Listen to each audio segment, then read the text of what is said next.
waxay siisay $2 aan cunug ku qaado waxay siisay $2 aan cunug ku qaado bis meeshan aan ka baxay guduudaan tagay dhammaantiinba muuqaalka la garay cid walba muuqaalka la garay subhana allah subhanahu wa ta'ala aan kaga baryana umuuraha leedahay ilaahay inuu saala ilaahay subhanahu wa ta'ala awlaada uu barakeeya inta awlaadoonkaan ilaahay awlaad baari ah hasiyo inta gurdoonkaana gur wanaagsan iyo mustaqbal wanaagsan ee baweyna hasiyo qof walba muuqaalka sheerta ku qabta la garayana waxa rabbi subhanahu wa ta'ala aan kaga baryana mal adduunyo aysan filaynin inuu ilaahay subhanahu wa ta'ala uu siiya dambigood iyo dambiga waalidkoodana ee baweyna ha dhaafo rabbi subhanahu wa ta'ala ha ku azuma jannatul firdaws al-a'la xaasidka waxaan leenahay wa min sharri xaasidin idha xasad sanadkii ugu dambeeyay dalka Soomaaliya ayaa noqday dalka ugu badan in laga afduubto caruurta yaryar iyo dadka waaweyn sida gabdhaha ayaa magaalada Muqdisho iyo gobolada dalka Soomaaliya ku soo badanayay caruur la afduubto iyo gabdho waaweyn sida 18 jirka ah la afduubtay magaalada Kismaayo maalintii shalay waxaa lagu afduubtay wiil yar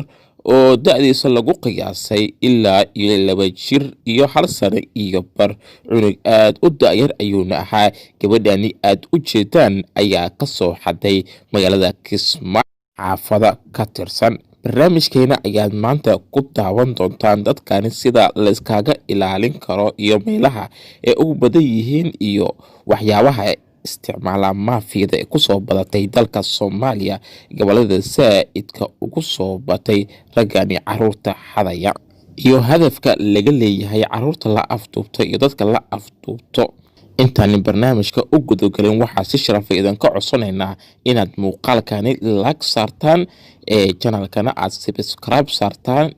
muuqaalkani aad share gareysaan si uu u gareedo barnaamijkeena bulshada si uu u taxdiraan dadkani ama maafiyadan ee ku soo badatay dalka Soomaaliya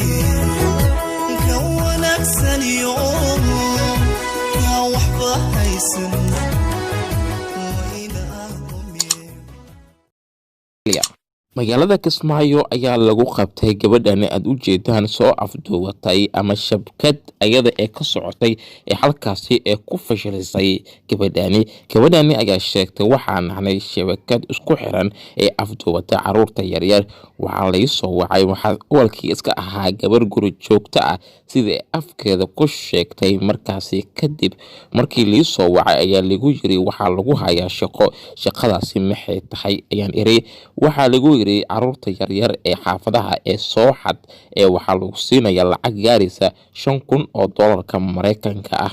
wadani ayaa isticmaashay kaartadii Hana Abuukar ee hore u sheegtay markii hore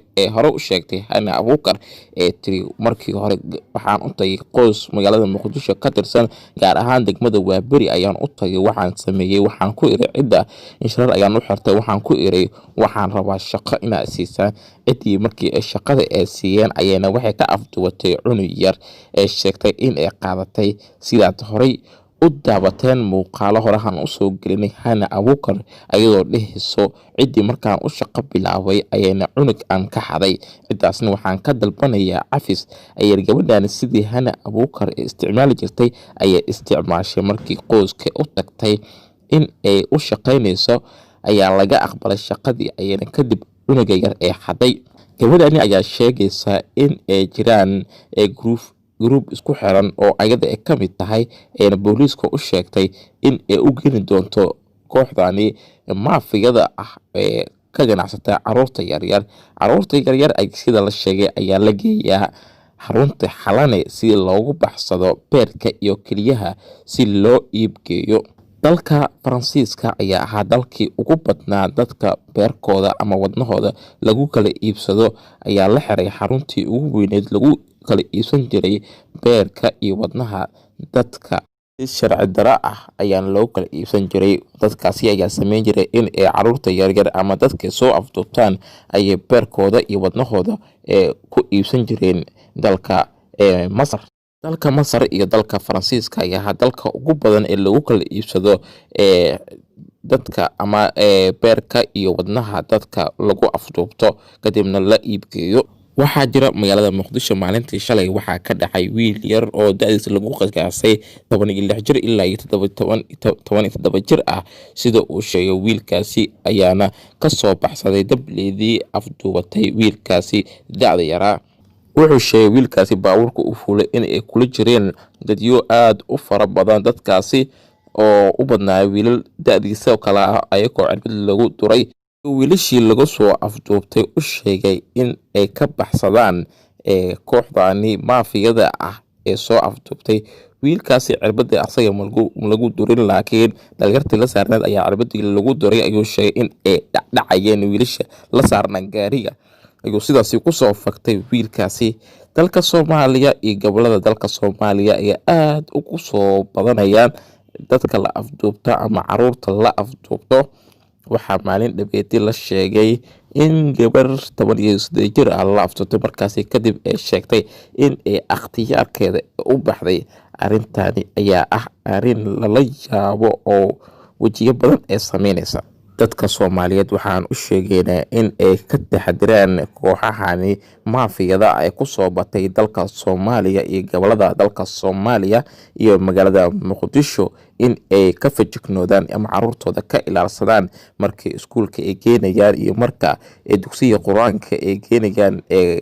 hore u raacaan ama ka ilaaliyaan kooxdani maafiyada ah ee ku soo badatay dalka Soomaaliya. si lagu taxadaro dadkani ama la iskaga ilaaliyo, fadlan muuqaalkani share garay ee muuqaalkani like saar ee channelkana subscribe saar ee waad ku mahadsantihiin daawashada aad daawanaysaan ee barnaamijyadeena aan halkani idinku soo gudbin doono. sidaas nabadgelyo iyo barnaamij kale oo xiiso leh ayaa idinka taginaa. allaha hani ka qabto dadkani soo bateen ee maafiyada ah ee afduubka ku haya caruurta yaryar iyo dadka ama gabdhaha 18 jirka ah ee ku soo badanaya dalka Soomaaliya. urtaasi meesha la geeyo ayaan barnaamij gaar ah ku soo qaadan doonaa. marka hore muuqaalkani si share gareeya ee like saar si aan u helno xog badan.